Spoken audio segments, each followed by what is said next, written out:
Olá, meus irmãos, meus amados irmãos e irmãs, paz e bem a todos. É o pastor Esaú Neves e eu quero fazer aqui uma pequena meditação com vocês sobre o caminho dos falsos profetas ou a derrocada dos falsos profetas.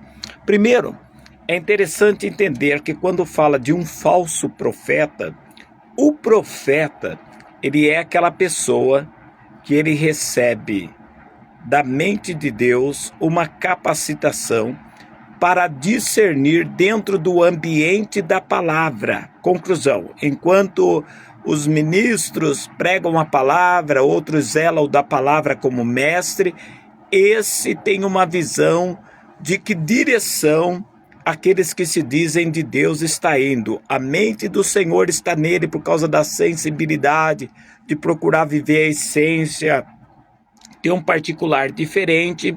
E como ele também tem que ser ministrado pela palavra, chega um ponto que a palavra não está se encaixando. Então aí Deus vem até sobre o profeta e toma o profeta para ele poder repreender, exortar e trazer o povo de volta ao Senhor. No decorrer do capítulo 23 de Jeremias, Jeremias está falando do Senhor vindo contra os falsos profetas. Se você ler a partir do versículo 9, ele vai falar que ele está com o seu coração quebrantado, que todos os ossos dele estremecem, que ele está como uma pessoa vencido pelo vinho, até sem força no corpo. Você sabe o que seria uma mistura disso? Por causa do Senhor, das palavras da santidade, Deus mostrando para ele, eu e minha palavra que santifica, porque eu sou santo, levaria o povo para esse caminho. Agora olha o que o povo está fazendo nos seus sacrifícios, nas suas festas, nos seus cultos, na sua conduta e falando que mesmo assim são meus. Então ele sente quebrantado, sensível, ao mesmo tempo os ossos dele começam a estremecer, e você sabe que os ossos do ser humano, quando incomoda, parece que ele perde a força, é uma dor no corpo, uma luta, ao mesmo tempo parece uma opressão. E no versículo 11 e 12, nesse pequeno vídeo, eu quero ler Jeremias 23, 11 e 12, para você ver uma parte que Deus me deu aqui. Porque tanto o profeta como o sacerdote estão contaminados. Até na minha casa achei sua maldade, diz o Senhor. Portanto, o seu caminho lhe será como lugares escorregadios na escuridão. Serão empurrados e cairão nele.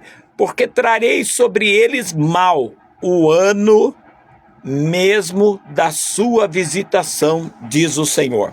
O que Deus está dizendo? Olha, os sacerdotes, os que dizem que levam o povo arrependido a reconciliar-se comigo pelo arrependimento, aquele que presta o sacrifício porque tinha lá a bacia de bronze nos lugares de sacrifício, só o sumo sacerdote entrava no Santo do Santo uma vez por ano, para prestar o sacrifício de expiação, de aceitação da nação, e ali incluía o profeta. Então o Senhor está dizendo o seguinte, que tanto o sacerdote estava prestando o sacrifício para as pessoas, falando assim, vocês estão ligados no Senhor. Mas eles estavam numa vida de pecado, que mesmo eles participando de situações do templo, a vida deles não condiziam com a palavra da lei e os ensinos do contexto da lei. Por quê? Porque a lei não é só 10 mandamentos, ali tem um resumo dos principais, mas você vai pegar a família, você vai pegar o casamento, você vai pegar a educação dos filhos, você vai pegar a lei da colheita, você vai pegar a lei das ofertas, a lei do dízimo, a lei do voto. Cada situação tem que ter um contexto para se dizer que aquela palavra é de Deus. Então quando o Senhor fala assim, tanto aqui nesse versículo 11 e 12, tanto o profeta e como o sacerdote estão contaminados, está dizendo o seguinte, que os falsos profetas que têm influência no meio do povo de Deus, eles estão contaminados primeiro, porque o Espírito de Deus não está na vida deles. Segundo, Os interesses deles em profetizar é como a dos fariseus, que fazia... Jesus os repreendeu porque eles faziam longas orações em públicos, não com o intuito de abençoar o povo, atrair o povo à obediência da palavra e ao Senhor, mas por objetivos escusos. E ali o Senhor dizia que estava contra eles. Então entenda que o Senhor fala assim: eu vou fazer tanto os sacerdotes, no dia que é o dia da sua visitação. Quando ele fala aqui dia da visitação, o ano mesmo da sua visitação, diz o Senhor, porque tinha ano que era ano sabático, ano de plenas bênçãos, anos de bênçãos dobradas, ano de tudo. Mesmo em anos que estão profetizando bênçãos, vitória, mesmo assim eu vou tratar com os sacerdotes. O povo vai dizer: como é que pode eles estarem dizendo de mim serem meus ministros e ocorrer isso com eles? Como é que pode eles se dizerem meus profetas e está acontecendo tal maldade na direção deles?